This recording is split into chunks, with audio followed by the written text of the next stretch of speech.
வேதம் சொல்லுது, தேவன் ஜனங்களோடு கூட அந்த கடற்கரை நின்று அந்த பேதுருடைய போட்ல உட்கார்ந்துட்டு பேசிட்டே இருக்கிறாரு.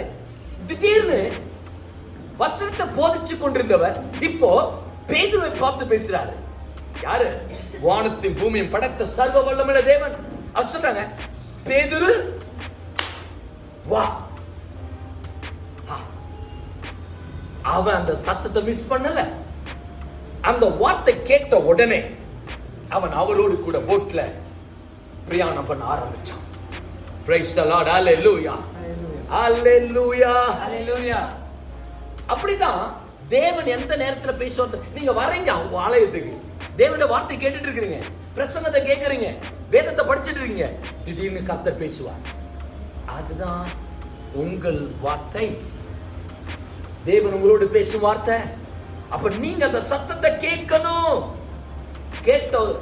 கேட்டு நீங்க ரெஸ்பாண்ட் பண்ணணும். அதான் தேவையானது.